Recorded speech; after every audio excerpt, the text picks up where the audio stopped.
Good morning, welcome back to our conference. I hope you enjoyed the break and that you had enjoyed the previous block, and now you're looking forward to the next one. Who comes next? Then it's Mr. Jiří Gavor, who is specialist on energy markets and who is the director of the Association of Independent Energy Suppliers. In the introductory block, you may have noticed that we were talking about the macro perspective and we were talking about what the states should be doing, but now we should be shifting away from the strategic perspective down to a closer look. We are mortals and we have to understand what we are talking about. So we will speak about the decentralized energy supplies, about community energies, and only later shall we speak about topics which will be relevant to households, how they could be included in the market and how they should prepare. So without further ado, I pass the floor on Mr. Gavor. Good morning, ladies and gentlemen, dear colleagues. It is my honor and my pleasure to speak to you.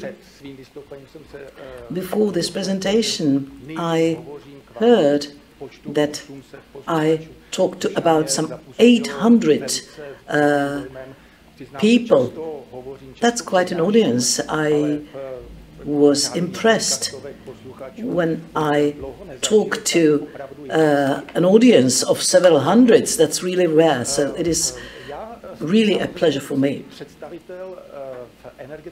I am a representative of the energy business. I'm a consultant, and also, as said before, I am the representative of the Association of Independent Energy Suppliers. And energy prices are the substance of this business, and it's also the substance of my consultancy activity, and I will focus on that in my presentation too. This is sort of framed by the history. This gives us the idea not only about the situation of the much cursed gas, but about all the commodities. You can see the starting year in 2012, which is the initial value, 100%, and you can see where we got in 2022. All the data end by the 30th of June. And the phenomenon is that the emission allowances, which Mr. Topolánek referred to in a not very flattering way, they really wreak havoc on the energy market. For a long time, we lived in an era when not many things changed until 2016, 17, 18. Nobody objected about anything, and it was in 2018 that the growth started. In 2021, it was the permits, the allowances, which triggered the growth of prices. They became the driver of the price or energy price growth. How did it all come about? Let us recap. Not only the costly allowances, which much before the Russian aggression against Ukraine, at times where the Nord Stream 2 was ready to be put in operation, and there were not many people who would have assumed what would come next. So at that time the growth started, and it was really, you could even see it day by day, 60, 70, 80. I think the record at that time was 96, and such fast movement is not beneficial to any type of market. And at that time, debates started as to what to do. Should we stop trading, or what should we do? We will speak about that later. it was not just those allowances. In the second semester, there was another phenomenon, not much wind, not much rain in Scandinavia, because Scandinavia is a huge electricity exporter. And I think that currently Sweden has assumed the role of the bigger exporter in Europe. France used to be the one, but they have huge problems this year.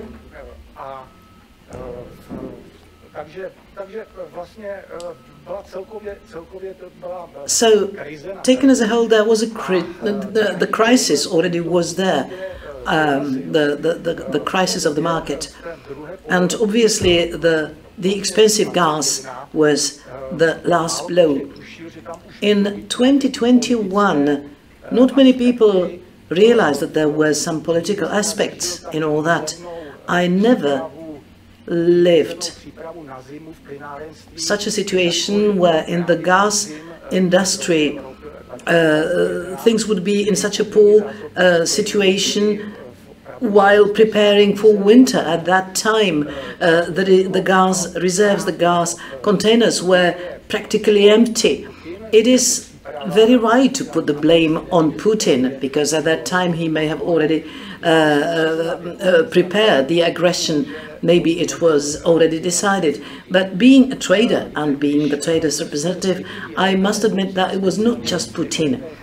If you're accustomed, and those years which preceded the war year, and we had the pandemic, and gas was very cheap, and the prices were extremely low, the prices of gas. And now, as you watch it, you can see the growth.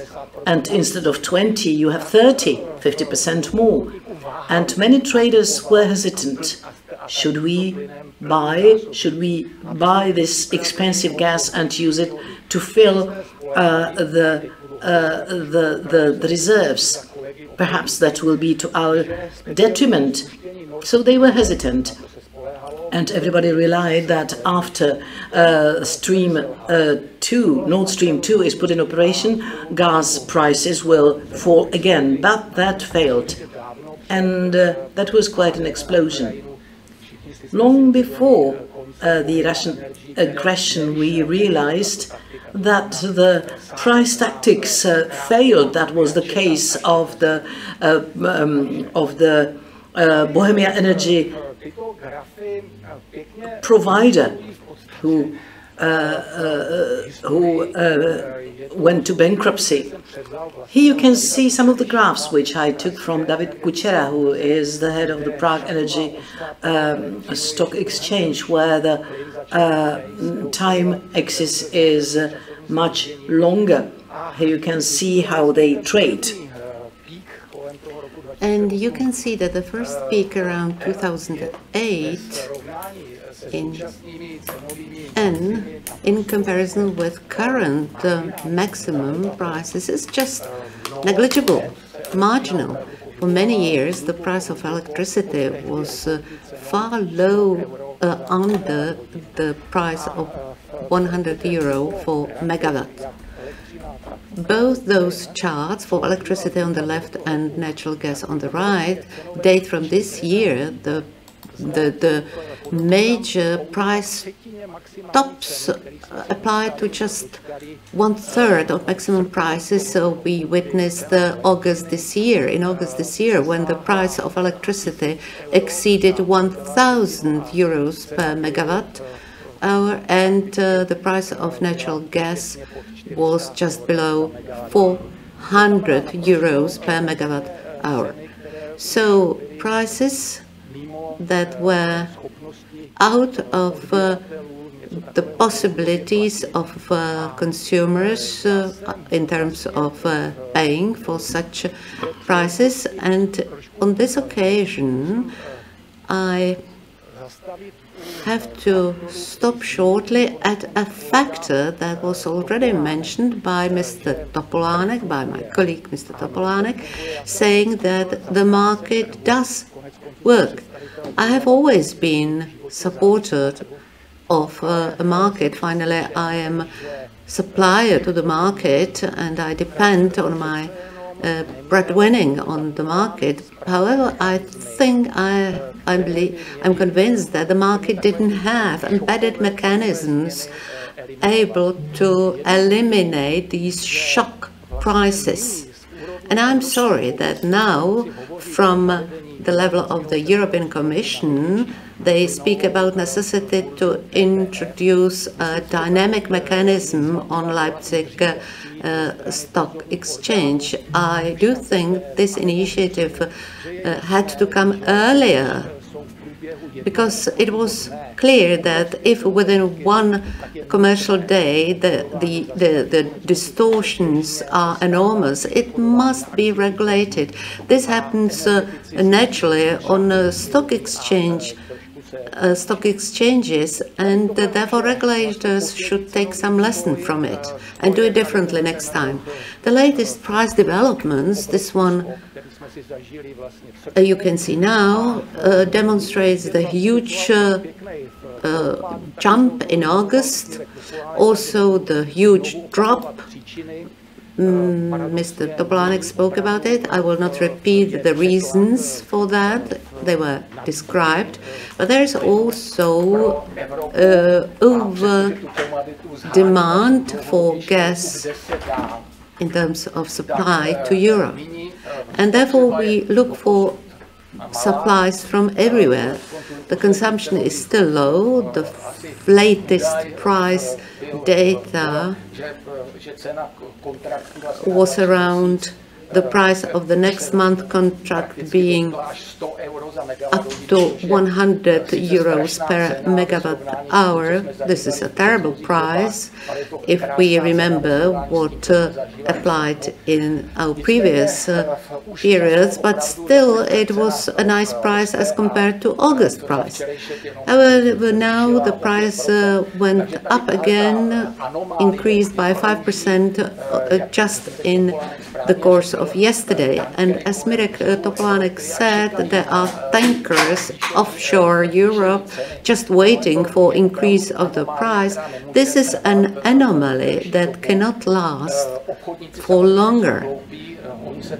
Trade men are not stupid, and of course they went to offshore Europe attracted by previous record prices we compete for with Asia, and now we cannot count that this overpressure will last forever. The same applies to electricity, and let me update what was already said.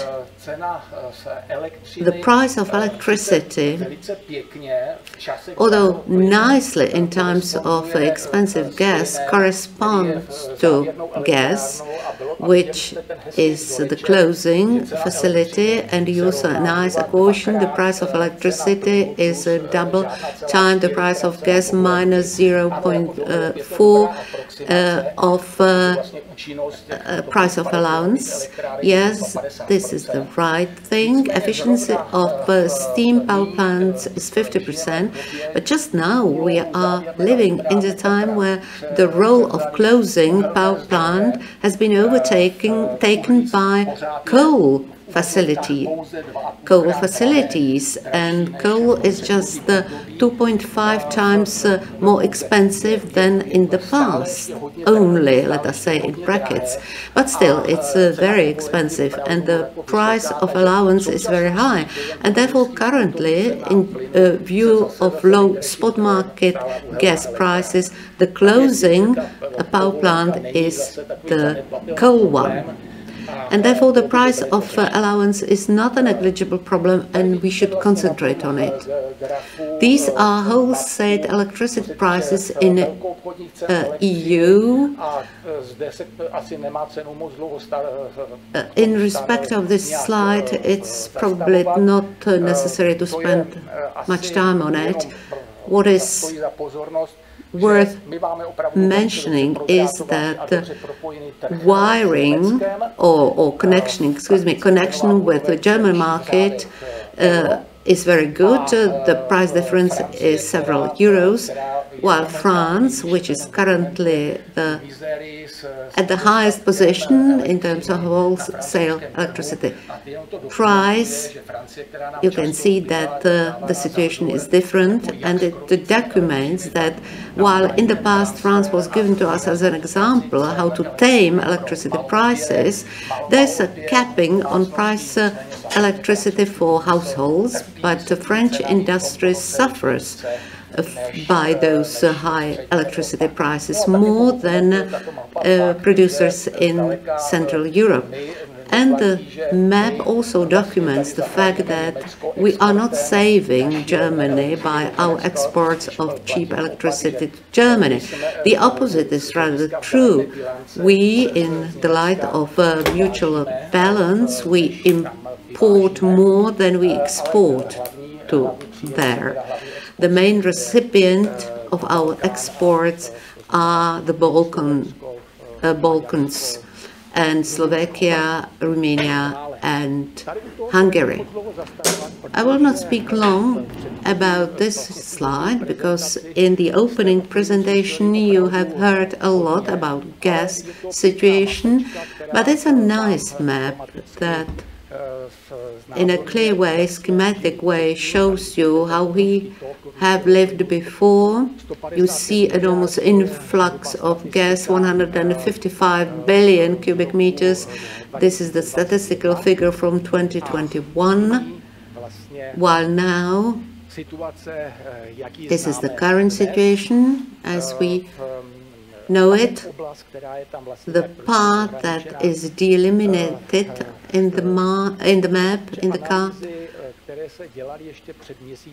in the light of analyses made a month or 2 months ago, we know that even if we save on gas consumption and we will mobilize non-Russian resources, still we will miss some 20 or 10 billion cubic meters in our area in order to have a settled balance. And I am glad that the unexpected warm months of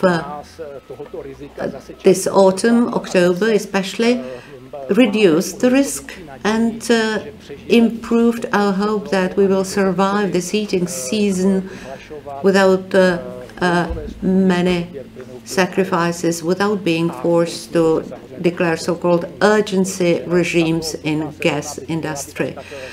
This winter season shouldn't be a major problem, but probably the next one will be more difficult because we will be forced to fill up our gas containers by non-Russian gas.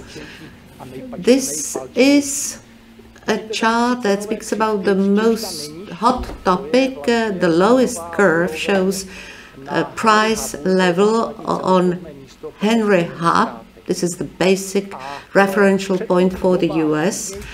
Unlike previous periods where the times were more harmonious, often the difference between US, Europe and Asia was not major, although for most of cases, if we go further back into history, usually when Henry Hub was at the level of 100, we were at the level of 150, and Asia was even higher up. Now the spread increased very much, and this is rather unpleasant, because from the point of view of political alliance, we are on the same board, making alliance with the aim of supporting Ukraine. But there is a risk, the risk that if we continue living in Europe on high prices of energy, much higher than in other parts of the world, it represents a major problem that may affect industrialization, transfer of heavy machinery sectors, the question of added value. And in middle or short term, this is a huge problem we will have to solve. And by the way, trade businesses already solve the problem by the transfer to manufacturing lines to other parts of the world. Who is to be blamed for all that? Babiš, Green Deal? I will not speak about Babiš, who is to be blamed for many things, but from the prices of energy, he's not the main culprit. As for the role of Putin, it's similar. It's clear the role Putin on the high prices of energy. And as far as Germans are concerned, for years they've relied on cheap gas from Russia, and now the strategy paid back very aggressively, and the same applies to us. And Green Deal, this is something blamed very often and by many. You probably all heard such slogans as Green Deal is dead by now and similar slogans. But I think that although in the nearest future we will have to be less active in fulfilling Green Deal, we will probably incinerate whatever can be incinerated, but from the long-term perspective, this is something that is to be taken seriously. And Dana Drábová now mentioned the fact that in the worldwide comparison, photovoltaics and wind energy for the time being have the biggest percentage growth, but from a very low basic lines. And if you think about it in absolute figures, sure, this is the biggest volume of investments, this is the biggest increase of terawatt hours, despite the low usage of the output, and even countries as China are leaders in renewable sources of energy. So, in my view, there is perspective in that. What the EU agreed upon, besides sanctions, it did agree on something, taxation of of producers of fossil fuels by windfall tax, 33%. This is to be considered, lowering the price of allowances. Mirek Topolánek spoke about it. They're not being used, they're not properly supplying more allowances to the market to reduce flexibly the price. It's something I'm rather skeptical about. And what the Czech government agreed upon is that as of the 1st July of 2023, well, this is a gesture in order to help the citizens and to calm down the situation. I think the government has already been a bit economous with asking for more help and to provide for some measures. The Hungarians and the Poles have allowed the distortion of the market. They subsidized the prices, and so did the Germans. So if we start now, we are lagging behind. Now, what advice can we draw from that? Well, Ukraine is Vismajor, and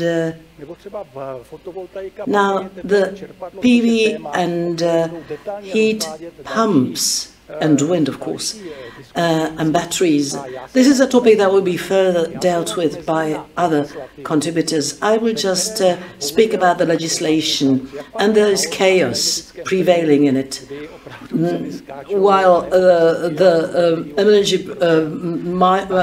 the energy market is chaotic, so is the legislation. They just can't keep up. A year ago, we planned that we would amend thoroughly the energy law, and the new trends would be included in the new legislation to prepare the start of the modern energy. However, it all split into 6 amendments that are only partial, and the 7th is being prepared. The 5th and the 6th seem to be the most important. The 5th amendment, or the 4th perhaps, it is the Lex Green Energies or Renewables 1, pierced actually the ceiling of 10 kilowatts without any permission. So there is a jump to the value of 50, which is a relief, and we welcome it very much. And what is very important is all the permitting procedure, which got simpler, especially when it comes to building permit. The Lex Renewables 2 is something which provides for the active customer and for energy communities and so on. This is a thing which has been in the pipeline for a long time, and we've been waiting for it. The transposition amendment for the green energies, there will be Honza Fose, who will speak after me, who will speak about accumulation, flexibility, aggregation, and so on. This is something which has been talked about since 5 years at least, and we are still lagging behind. My last slide, read it thoroughly when you have time, because there is a lot of text in it, but it is very important. I spoke about those amendments of the energy legislation, but the secondary legislation is perhaps even more important, and there is the amendment of the rules, which will give the opportunity to the inhabitants of blocks of flats to use PV on the roof without having to ask for the consent of other people living in the block of flats, because oftentimes these people don't really agree on many things. So I hope that this amendment will trigger the boom. The boom is being prepared, and it's sort of it is ahead of the existing legislation for the time being. There are so many requests or applications for the connection of the PV to the energy system. I'll give you a comparison. While in the years 2009-2011, the increment was plus 2 terawatts in the and that was a boom which damaged the PV business, because it couldn't have been managed. Now it is 8. So it is the boom number 2, but the conditions are better, and I hope that now the photovoltaic will no longer carry this odium of being those who want just to grab the opportunity to grow rich. So when do you think we can expect that the law will be passed? I thought that it would already be on the table in the Chamber of Deputies, but it seems to be put off. Yes, it's been put off. This is a never-ending story. There is a possibility of improving it further for the PV.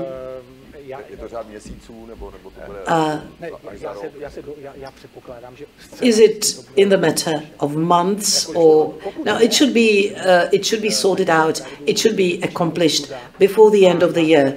If this fails, it will really be a shame, and I will start lobbying and criticizing heavily. Okay, I thought that it would be much longer. I mean, the postponement. So let us stick to the issue of energy communities. Can you explain in a few words what the principle is and why people should think about it, and what should be the motive for them to do something about it? It's becoming a kind of a buzzword.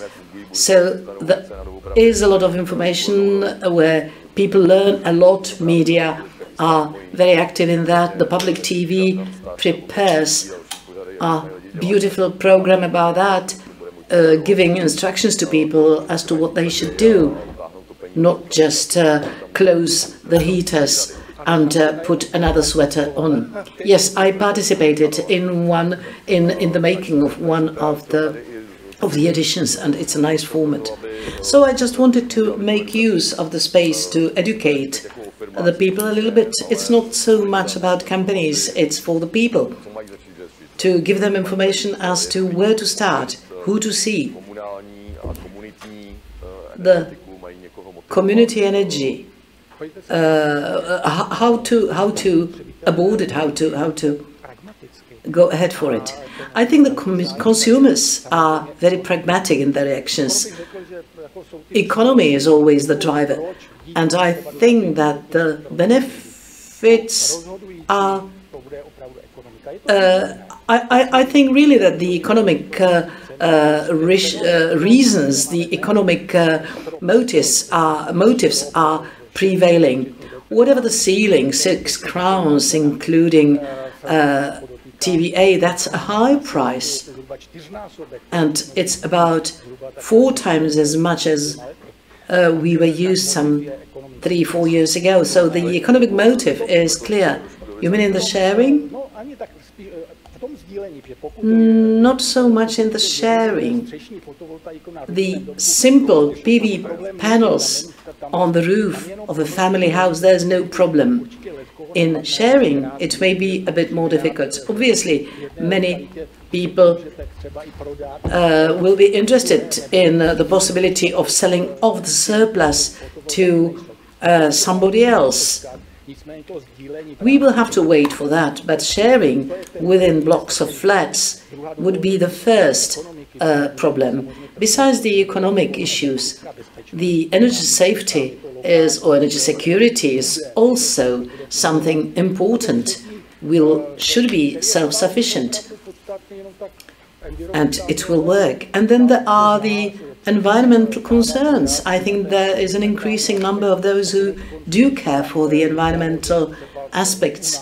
And we were talking about the tradition of using nuclear energy, and there is no problem about that with the people. And if this also comes for the photovoltaic, I will be very happy about that. For years it was labeled as something dirty in the sense that there were the so-called solar barons who installed huge plants and wanted to earn money on that. There was quite a lot of discussion that were in the context of especially Mirek Topolánik's contribution, so perhaps I will make use of the opportunity and answer some of them. We were talking about the households and about the possibility of PV panels on the roofs. There are communities where people install whatever they consume.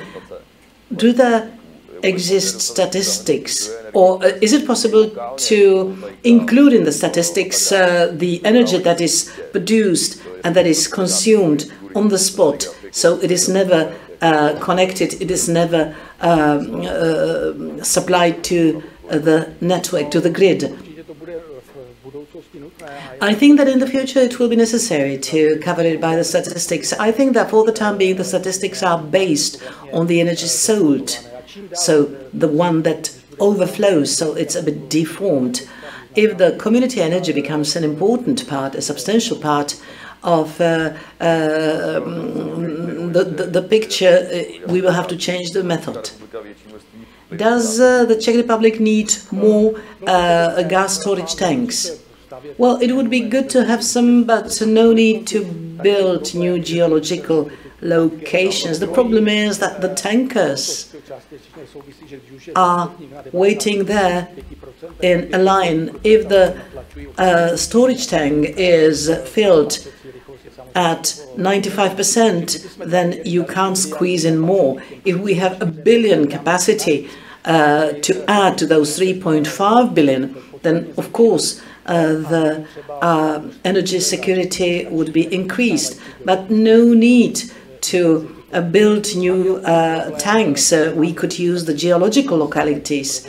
I think that the audience know that RW gas storage had a capacity which they tried to sell. Unfortunately, the almost state company ČEZ did not react, and I'm sorry for that. But if the opportunity appeared again, then I would certainly recommend the government to envisage it, to consider it. We are a landlocked country.